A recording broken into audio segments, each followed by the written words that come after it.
qu'est-ce qu'on peut dire avec la grande gueule de la philosophie, Michel Onfray qui est avec nous aujourd'hui avec ce livre Décoloniser les provinces aux éditions de l'Observatoire. Michel Onfray, bonjour. Bonjour. Dis donc, vous ne l'aimez pas, Emmanuel Macron? Pourquoi Il est à peine entré en fonction, je vous entends, vous le sulfatez, notre président. Vous lui laissez pas de chance. Non mais où et quand l'ai-je sulfaté ? Bah si, je vous ai vu dans les vidéos, dans une vidéo notamment, pendant la campagne, zéro chance pour Macron? Parce qu'il incarne tout ce que finalement vous redoutez, vous craignez pour le pays? Je le crains pas, je le redoute pas. C'est là depuis 1983, depuis que la gauche a renoncé à être de gauche. C'était le candidat choisi, le client voulu. Ça n'aurait pas été lui, ça aurait été Fillon. Enfin, moi, j'ai pas voté en disant je vais pas voter quand on sait très bien que la même politique sera reconduite et qu'on nous demande juste de changer le visage de celui qui l'amènerait cette politique. Donc, j'ai pas été étonné du tout. Donc, non, le combat contre continue. Oui, mais au-delà de Macron, on sent bien que on est en train de changer un peu d'époque, notamment le personnel politique qui semble être un peu obligé de se renouveler. Il y a une volonté un peu d'apporter un peu d'air frais à tout ça. D'abord, on peut être jeune et con, c'est pas une vertu la jeunesse, a priori. J'ai pas parlé de jeunesse. On peut être vieux et sage. J'ai pas parlé de jeunesse, j'ai dit de renouvellement. Le renouvellement, ça peut être avec les vieux. Renouvellement, on a l'impression que c'est une vertu en soi. Moi, peu importe l'âge des gens. Et ce qui m'intéresse, c'est ce qu'ils ont fait. Je pense qu'il n'y a pas de raison, quand on a fait quelque chose, qu'on fasse le contraire quand on se trouve élu. Donc c'était déjà très intéressant de regarder le passé, qui a souvent été le passif, de tous ces gens qui se sont présentés aux élections.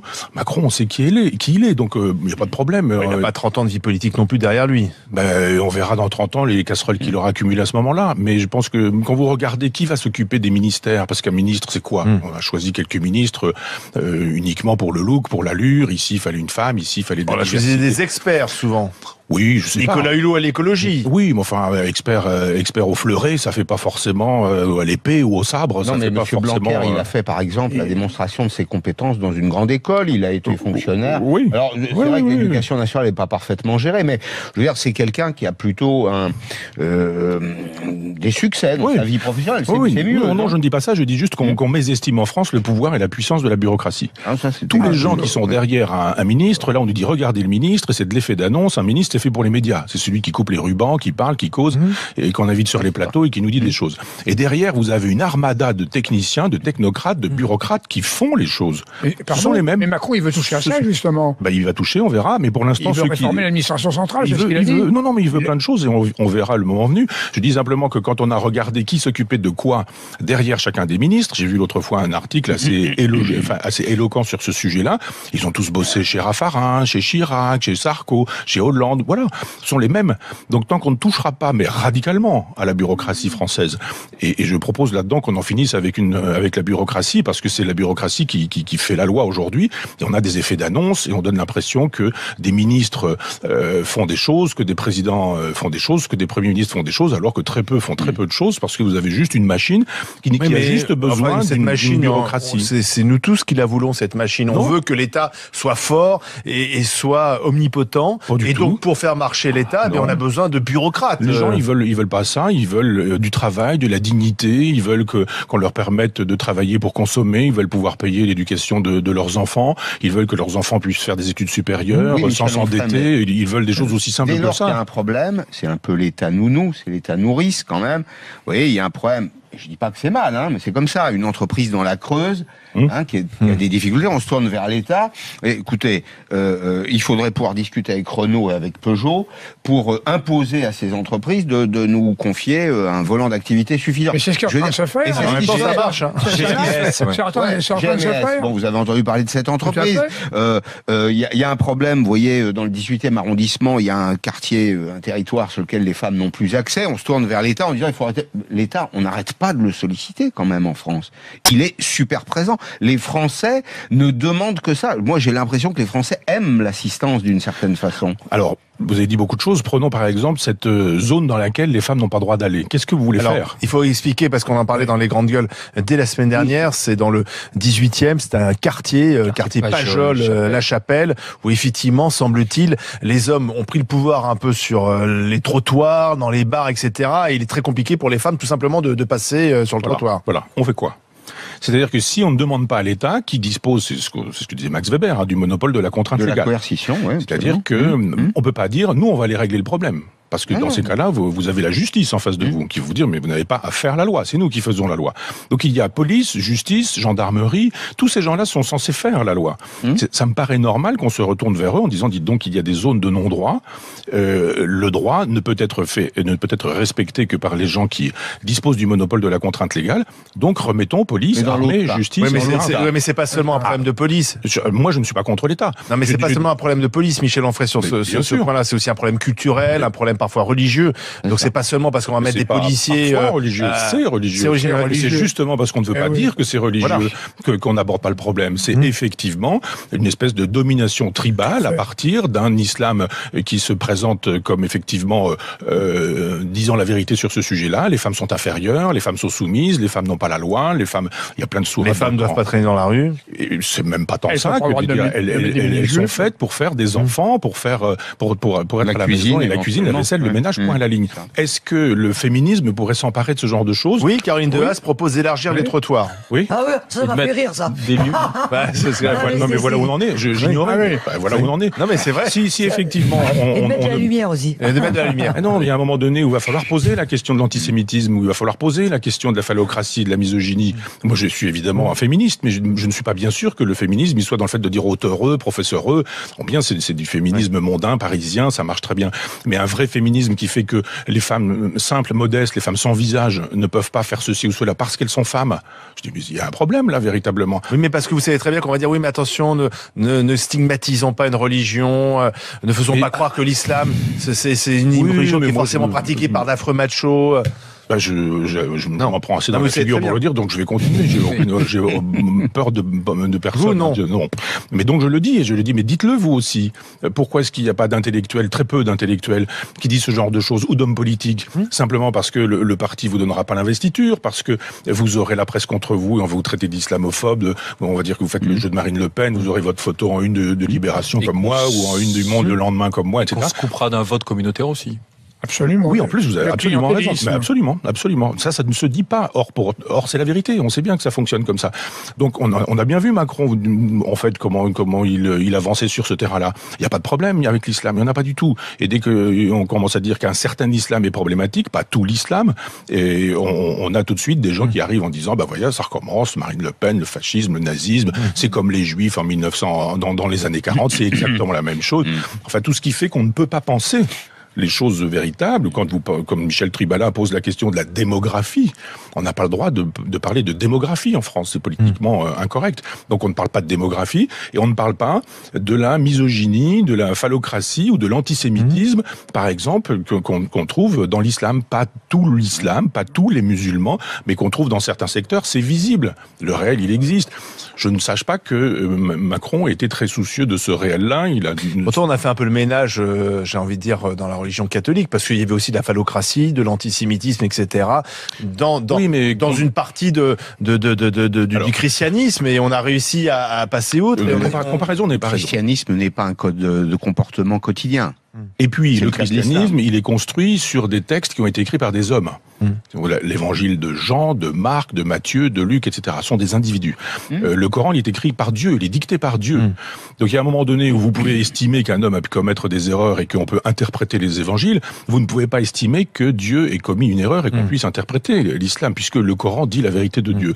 Donc, on ne peut pas dire, il y a eu la Réforme, il y a eu Luther, Calvin, et puis la Révolution française, la pensée des Lumières, etc. Tout ce qui fait que, regardez, le christianisme, finalement, il a évolué aussi vers quelque chose qui fait qu'aujourd'hui, on a un Jean-Paul, un François qui pourrait voter Macron, ou qui défend à peu près les mêmes idées. Donc, il y a juste un moment donné. Macron sur certains points. Sur certains sujets, vous avez raison. Oui, vous avez raison. Et sur la question de l'islam, il faut pas dire, regardez, il y a un schéma qui marche avec le christianisme, on pose ce schéma sur l'islam et ça va marcher exactement de la même manière. Soyons patients, ils auront leur Luther et leur Calvin, et ils finiront par avoir un pape qui n'existe pas, mais qui finalement sera un personnage qui évoluera dans le politiquement correct. Le texte. Non, mais je veux dire, les femmes n'ont pas toujours été voilées dans les pays musulmans. Donc les choses ne sont pas. Il y a en Tunisie, dans ces pays-là, il n'y avait pas de voile. Donc sauf que la prescription du voile est dans le Coran. Oui, mais pas pour les. Mais pourtant, dans ces pays-là, il n'y avait pas de voile avant. Pour les femmes du prophète. Non. Il est très précisément dit que les femmes doivent rabattre sur leur visage. Oui, mais pour les femmes du prophète, pour les femmes de la communauté. On a su justement de mettre de côté cela. Cette lecture rigoriste, on a su à un moment donné la mettre de côté. Il y a eu un retour en arrière. Et moi, je suis pour faire de la théologie, pas pour faire de la stigmatisation en disant votre religion est nulle, etc. Mais je dis, on va faire de la théologie. Pensez-vous vraiment que si Dieu existe, et convenons qu'il existe, il est vraiment le souci du burkini? Non, je crois pas. Je ne pense pas. Est-ce que vous pensez vraiment qu'il a le souci de la tranche de jambon? Est-ce que vraiment Dieu est soucieux de savoir si dans votre frigidaire il y a du petit salé aux lentilles ou si il y a une nourriture qui est correcte? Est-ce que vraiment il a le souci du voile? Est-ce qu'on peut être une sale personne avec un voile ou est-ce qu'on peut être un saint sans voile? Donc faisons de la théologie en disant mais attendez, rien n'interdit l'intelligence quand on est croyant. Eh bien faisons fonctionner l'intelligence. Je pense effectivement que plutôt que de mépriser les gens, juste dire que Dieu ne peut pas être soucieux d'affaires de charcuterie et de maillot de bain, parce que franchement, si Dieu sait ça, bah alors on a plutôt envie d'être athée. Historiquement, le porc, ça a été dit 1000 fois, c'est pour des raisons d'hygiène, c'est même pas pour une histoire de religion. Au départ, oui. Ouais. Je suis pas sûr, enfin c'est ce qu'on dit, mais je pense que le propre de la religion, c'est qu'elle impose un interdit. Plus l'interdit est ridicule, mieux c'est. Quand j'ai fait mon service militaire, quand on me disait quand les balles sifflent, baisser la tête, évidemment, on n'a pas besoin de dire un truc comme ça. Ce qu'il faut dire, c'est vous allez sortir de la tranchée, il va y avoir des balles, vous risquez de mourir, mais il faut y aller quand même. Donc le propre de l'interdit, c'est qu'il doit être imbécile, du simple fait qu'il soit un interdit. Donc il y a ça chez les juifs aussi, on nous interdit de manger de l'animal dont le pied est fourchu, ou celui dont l'animal porte son squelette à l'extérieur. On se dit, faut quand même le faire, manger les crevettes, Là encore, est-ce que Dieu est soucieux de la crevette, ou est-ce que Dieu est soucieux des langoustes ou du homard? Donc je pense qu'il y a juste un moment donné où il faut se dire non, il ne faut pas chercher des raisons historiques à des choses hystériques. Il y a juste un moment donné où le propre de la loi, c'est de dire c'est la loi. Et pour que tu saches que c'est la loi, il faudra qu'elle soit bien bête, parce que si la loi est intelligente, il n'y a pas de mérite à y obéir, mais il y a du mérite à obéir à une loi imbécile. Mais Michel Onfray, c'est fini, vous n'êtes plus du tout inscrit sur les listes électorales?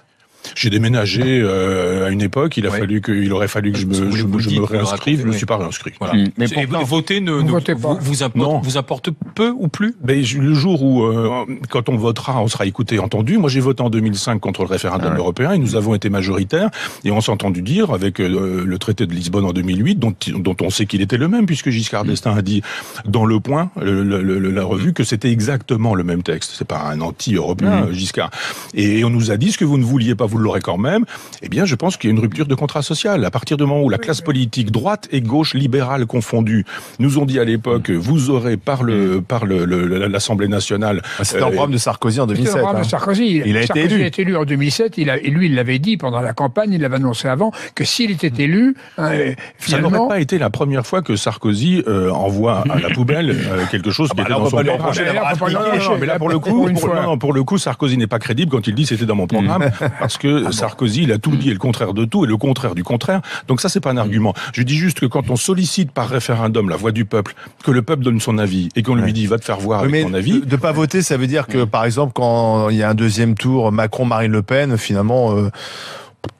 peu importe. Parce que vous avez cru une seule seconde que Marine Le Pen arriverait à la présidence de la République? Non. Oui, mais ceux qui votent blanc pensent que les autres vont voter de façon contre Marine Le Pen, donc votent pour eux. Non, assez lâche comme... c'est pas ça le problème. Non, moi, mais je l'ai dit chez vous. Parce que s'il y avait une menace, tout le monde irait voter. Oui, mais on part du principe qu'il n'y a pas de menace, donc on dit, je vais laisser aux autres le fait d'aller voter, ils vont aller voter pour moi j'aime pas me déplacer. Si tout le monde faisait comme vous, je le connais, et si tout le monde faisait comme moi, on n'en serait pas là où on est. Donc, on respecterait les engagements, quand on inviterait au référendum, on obéirait au référendum que les Français ont souhaité ou ont voulu.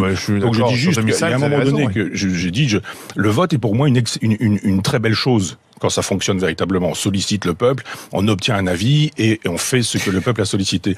Mais quand on dit allez vous faire voir avec votre vote et que, par exemple, sur cette histoire du référendum, mais aussi sur la construction de cette élection, moi je savais très bien, je l'ai dit chez vous ici il y a plusieurs mois, que de toute façon on aurait un candidat qui défendrait le système, qu'on l'aurait, que c'était réglé et qu'on nous demandait juste de choisir son nom. On changeait la ficelle du cadeau. C'est quoi le système ? Eh ben c'est cette idée que l'euro, l'Europe, le marché, le libéralisme, le refus de la souveraineté en France, l'idée qu'il faudrait donner la souveraineté aux banques européennes, etc. C'est la vérité, c'est l'horizon indépassable. Si vous voulez déconstruire la souveraineté, moi j'ai lu avec beaucoup d'intérêt votre ouvrage. Pas du tout. Bon, parce que vous défendez la souveraineté jacobine. Outre le fait que vous reparler des cahiers de doléances, vous voulez rendre la parole au peuple, etc. C'est très bien. Vous dites que vous êtes de gauche, mais d'une vraie gauche, enfin pas de la gauche. La gauche de Proudhon. La gauche, oui, la gauche de Proudhon. Oui. Je vous rappelle simplement que vous parliez de 83, c'est le tournant de la rigueur, effectivement. Oui. Quand Mauroy s'en va en France, Fabius arrive, on continue de payer les conneries qui ont été faites pendant 48 heures. Mais ça, C'est Mauroy qui mène la politique. Il y a assez peu de rigueur. il y a assez peu de dimension économique dans votre ouvrage. Mais vous êtes partisan de renforcer les échelons locaux. Tous les négateurs de la nation ou de l'État-nation ont toujours voulu ça, renforcer les régions, les communalités, l'intercommunalité, au détriment de l'État, qui est une forme de garantie, quoi. Pas du tout. On sent bien que vous êtes allé à l'école de Robespierre, l'école de la République. Il a coupé des têtes. Non, mais l'école de la République, où effectivement la Révolution française est racontée du point de vue jacobin. On nous fait savoir. Je comprends ce que vous voulez dire. Oui. Non, je le dis en plaisantant. Oui, je ne traite pas de Robespierre, ce serait une insulte. Je ne veux pas faire ça, entendons-nous bien. C'est une plaisanterie. C'est juste pour dire que peu de Français savent ce qu'a été véritablement la Révolution française. On leur a raconté une espèce d'histoire toute simple. Le roi, il était méchant, et puis les révolutionnaires, ils étaient gentils, et puis ils ont fait la terreur. Mais la terreur, c'est pas de leur faute, parce que finalement, comme les monarques étaient méchants sur le terrain européen, ils avaient l'intention d'attaquer la France et d'abolir la République. Oh là là, comme ils étaient méchants, il a bien fallu qu'on fasse la terreur, et puis voilà. Robespierre était un gentil, hélas, on lui a coupé la tête, mais finalement, les droits de l'homme, c'est quand même lui, etc. Ça, c'est du catéchisme. Est passionnant. Catéchisme à l'état pur. Catéchisme à l'état pur. Parce que c'est la version donnée par Robespierre, parce que le Parti communiste, qui a été dominant dans le monde intellectuel dans les années 50 en France, a rendu possible cette lecture-là en disant c'est la seule. C'était celle de Soboul, de Mathiez, c'était celle de Jaurès un peu en amont, après c'était celle des léninistes, des marxistes-léninistes, et à l'université française, on a soutenu cette idée. Ce qui veut dire qu'aujourd'hui, on pense que la nation, c'est l'État, c'est la centralisation, c'est donc l'État fort, et c'est cette idée que les communes n'ont qu'à obéir. J'ai dit, mais attendez, il y avait aussi une autre défense de la nation, une autre défense de la République, une autre ligne révolutionnaire qui est la mienne, et qui est la ligne girondine, qui fait l'économie de la guillotine, qui fait l'économie de la terreur, qui pense que ça passe par le droit, que ça doit passer par le droit et la loi, et que le droit et la loi, c'est l'assemblée des gens qui sont susceptibles de donner leur avis, et puis après on se donne une règle du jeu. Moyennant quoi, je ne suis pas contre la nation, je ne suis pas du tout contre la souveraineté, au contraire, je suis pour. Je suis juste contre le fait que Paris fasse la loi, que Paris soit la capitale, et que depuis Philippe le Bel, 13e, 14e siècle, jusqu'à aujourd'hui Macron, en passant par Robespierre, mais évidemment Louis XIV, Louis XVI, toute la monarchie, puis après vous mettez Bonaparte, Napoléon, puis vous ajoutez le général de Gaulle, puis Mitterrand, puis etc. Et on a cette idée que tout est à Paris, et que Paris va obéir. Et que les provinces, finalement, n'existent que quand on estime qu'il faut démanteler la jungle à Calais, on va bien envoyer quelques personnes qui sont dans la jungle. Dans les campagnes, là, on découvre qu'il y a des campagnes et qu'il y a de la ruralité. Je dis non, il y a des provinces, de la ruralité, des communes, des talents, des gens extrêmement intelligents, et nous rallions, je râlais tout à l'heure contre la bureaucratie.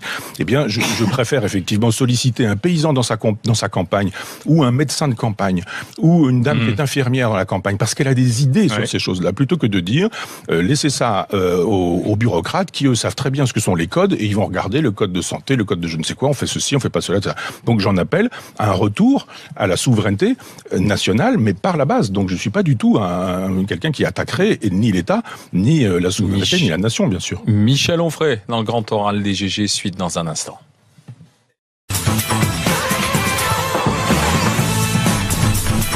Les GG, les grandes gueules, et dans le grand oral, le philosophe Michel Onfray, philosophe essayiste avec nous, décoloniser les provinces aux éditions de l'Observatoire. Question de Jacques. Oui, vous êtes autogestionnaire, plus personne ne parle de l'autogestion. Et en effet, vous faites référence à l'IP en 1970, et finalement, l'argument que vous donnez, finalement, les travailleurs produisaient, et puis après vendaient et se payaient. Voilà. Mais oui, mais ça peut pas durer longtemps. Je vais vous prendre un exemple. Lorsque j'ai créé Nouvelle Frontière, j'ai fait, dans les années 68, des circuits autogérés en Algérie, dans l'ex-Yougoslavie. Alors, au début, c'était l'autogestion.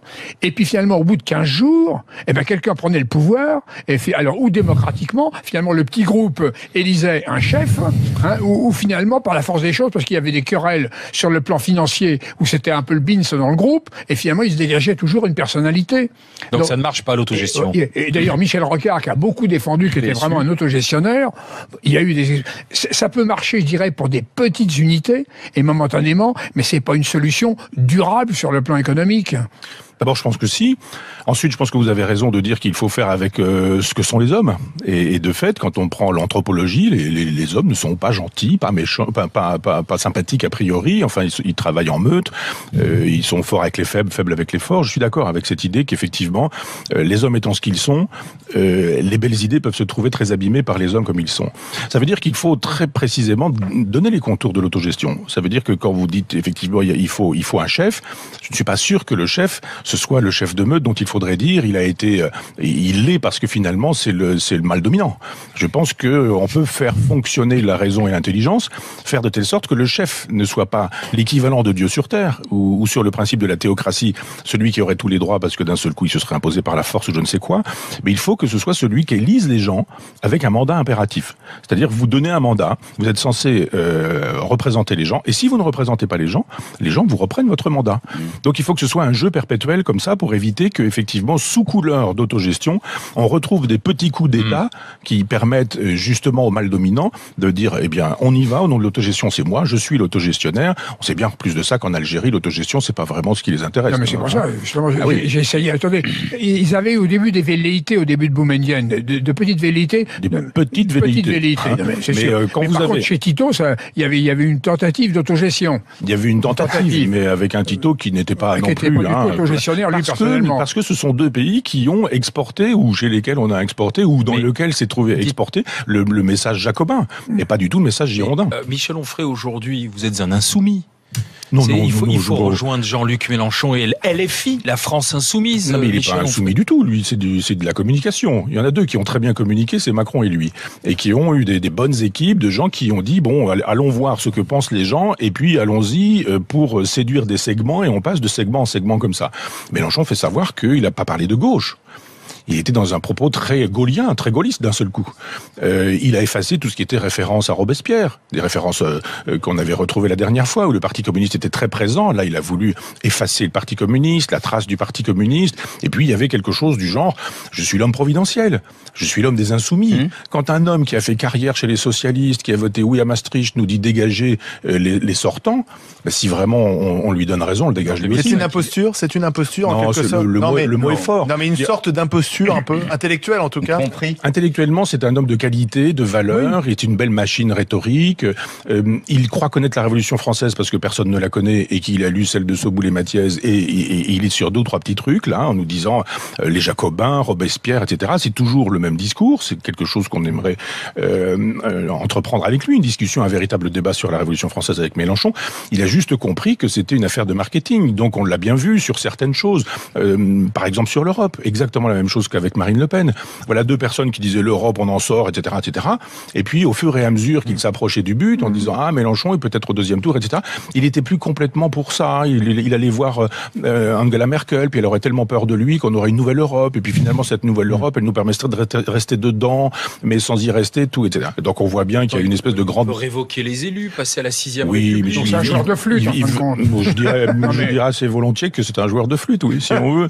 Mais ça marche. Il y a plein de gens qui ont envie d'entendre ce discours-là. Mais ça reste le discours jacobin emblématique. Ça, c'est clair que c'est le grand discours de l'État qui peut tout, qui veut tout, qui décide. De l'homme un peu providentiel. Il est arrivé en disant, voilà, les milliards, on dépense, on fait ceci, ça revient. Alors, la machine prenons le pari de faire confiance aux régions, aux territoires. Mais pourquoi ça... Aux gens. Aux gens. Oui, mais aux gens, tout simplement. Est-ce qu'on va pas recréer finalement des baronnies qui existent déjà, des petites seigneuries ici ou là? Parce que vous restez encombré par le schéma jacobin et qui est finalement un schéma qu'on fait redescendre jusque dans les communes. Aujourd'hui, le conseil municipal n'est pas la formule idéale. Une fois que le maire est élu, c'est le roi dans sa commune. Voilà. Il peut faire. Et puis il reste 30 décider. ans. La mienne dans mon village natal, elle répond même pas à mon courrier. Donc, qu'est-ce que vous voulez que je fasse quand quelqu'un qui dit il écrit quelque chose, je mets ça à la poubelle. On ne peut rien faire contre ça. Si, en revanche, vous partez avec un autre logiciel, qui est justement le logiciel girondin, il n'y a pas quelqu'un qui est élu maire et qui est l'équivalent de Dieu sur terre dans son village. Il y a juste des gens qui, à un moment donné, sont investis d'une autorité qu'on peut leur reprendre au fur et à mesure. Il faut une délibération permanente, pas forcément en contraignant les gens n'ont pas forcément tous envie de délibérer tous les soirs dans une assemblée même locale, mais je pense qu'on doit pouvoir dire, toi tu vas t'occuper de ce dossier, mais toi tu vas t'occuper de tel autre. l'autre. Toi, t'es pas compétent là-dessus. Pourquoi un maire serait-il compétent en tous les domaines, en fiscalité, en droit européen. C'est pour ça qu'il a des adjoints. Pardon. C'est pour ça qu'il a des adjoints. Alors après, quoi, vous pensez à un village. Moi, je pense à mon village natal, 500 personnes. Par définition, la compétence, on a plein de bonne volonté. Mais moi, je n'aurais pas cette compétence. Hein. Alors, Elina Dumont. moi, j'ai lu votre livre et évidemment, moi, ça me fait rêver. Hein. La façon... Donc vous maniez la langue. Non. Toi, tu aimes toutes ces propositions. Voilà, c'est ça. Ah que oui. ce soit le peuple. Et d'ailleurs, au début, ça me plaisait bien l'idée de Macron, que c'est la société civile. Enfin, maintenant, je vois que c'est pas ce Pas dont... vraiment la société civile. Voilà. Mais par contre, je voulais vous poser comme question, est-ce que vous pensez que dans la société dans laquelle on vit en 2017, cette société où, justement, vous en parlez, où tout passe par la com, où les gens sont très centrés sur eux-mêmes, vous voyez ce que je veux dire, où ils veulent tout être le premier, est-ce que vous pensez que c'est possible Alors ça, vous avez raison, c'est la vraie bonne question, parce qu'il faut une éducation populaire. Pourquoi j'ai fait cette université populaire il y a 15 ans? Mais je veux dire que si effectivement l'éducation ne se fait qu'à la télévision aujourd'hui, c'est-à-dire qu'avec de la communication, avec des conseillers qui sont là, vous avez vu, à chaque fois que vous avez le président de la République, vous avez son conseiller en communication. Quand il y a eu le drame de Charlie Hebdo, le président Hollande a tout arrêté, il est parti à toute allure avec son conseiller en communication. C'est terrible. Pas avec le chef d'état-major, pas avec le patron de l'armée, pas avec le responsable du renseignement, pas avec le ministre de l'Intérieur, pas avec le ministre de la Défense, avec son conseiller en communication. Et on voit bien, Macron, sa conseillère en communication, à chaque fois qu'il est là, elle est pas très loin. L'autre jour, on a vu que l'annonce a été faite, vous allez avoir le gouvernement à telle heure, puis finalement, le matin, non, le Premier ministre, c'était entre 8h et midi, jusqu'à midi, rien du tout. Après, vous l'aurez à 14h, puis finalement, 14h30, puis finalement, c'est arrivé à presque 15h. Mais la communication... On a annoncé la chose, 3 minutes après, les journalistes étaient en train de commenter, et on a vu la petite conseillère en communication qui sortait de l'Élysée. Et vous êtes pour l'expertise populaire. Oui. Et vous rappelez que l'expertise populaire, ça a amené aussi une partie de l'Allemagne à tuer des juifs et à brûler des livres. Où est-ce que vous êtes allé chercher ça?